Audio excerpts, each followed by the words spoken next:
So one of the most common questions we get asked is, where do I start? The concept of retirement planning or financial planning, whatever you want to call it, putting money aside, we always get asked, where do we start? So I want to spend some time today and discuss the basics, okay?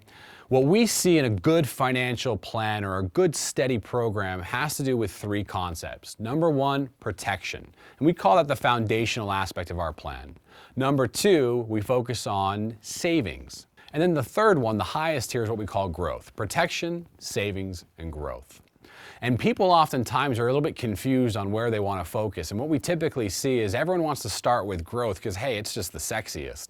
I want to put all the money aside I can for my future in a high growth mutual fund or in my 401k or my IRA. And that's important. But there's an order of operations in all things, and there's no difference there in the financial world. There's an order of operations. We start first and foremost with protection. And here's why, guys. I think every person knows that life happens, and maybe sometimes things go wrong or something pops up. Things don't work out how we want them to.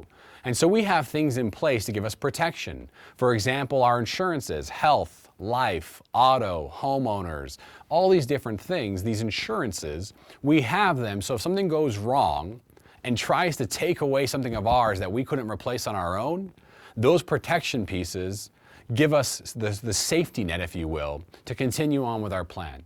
So we want to make sure that the foundation of our plan is built on something steady, something stable, something that we know will be there to make sure that we get there if something goes wrong.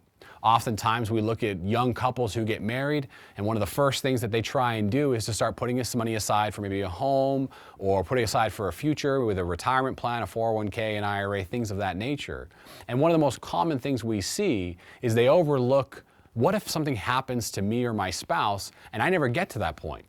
And so we look at life insurance as a crucial dynamic of that concept because, again, heaven forbid that we don't make it to 50, our spouse, our husband, our wife, our kids, they still have to press on, and we have to find a way to replace that income.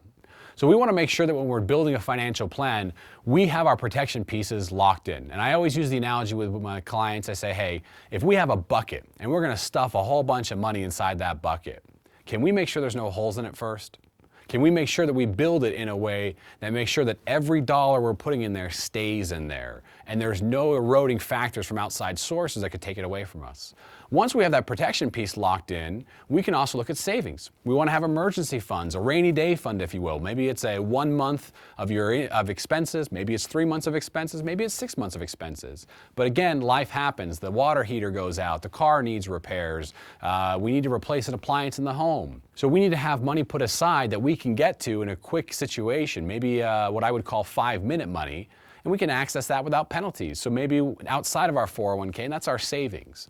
And then we focus on the growth concepts. And there are ways to do this where we can hit each one of these three important tiers at the same time. We don't have to let one suffer because we're focusing on another one. A good plan allows us to really dive into all three at the same time.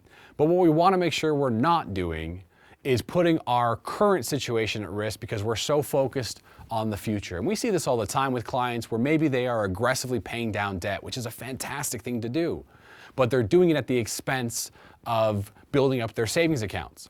I once met an individual who came to me for help asking how he can get out of a tough situation. This individual spent 7 years paying down every debt he possibly had, home, student loans, cars, things of that nature. And his goal was to have all of that debt paid off by a certain time, by a certain age. And he had achieved that. And 6 months after achieving that goal, he was laid off. And he worked and worked and worked to try and find new work. And unfortunately, he couldn't do it. And here he was with a beautiful home that cost hundreds of thousands of dollars, fully paid off. He went to the bank and said, hey, I need to get a home equity line of credit because I don't have work right now. I need some money to pay my bills. And the bank said, well, we apologize, but you don't have income. So we can't loan you money. Even though his home was worth a lot of money and it was free and clear, he couldn't access that money in a time of need. And the reason why he fell into a tough situation is that he skipped ahead. He skipped a step. He was so focused on paying off debt and getting the growth as he saw it taken care of, he missed the most important part of having his savings properly in place to give him the permission slip to aggressively pay those things off.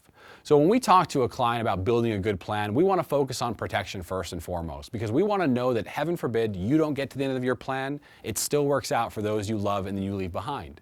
We want to focus on savings and make sure that if life happens, we have an emergency fund that we can tap into and not have to erode or derail the rest of our plan.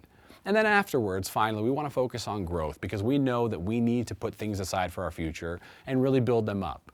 But just like we learned back at the very beginning of school when we were younger, there's an order of operations in math, there's an order of operations in finance, and we want to make sure that we follow that rule.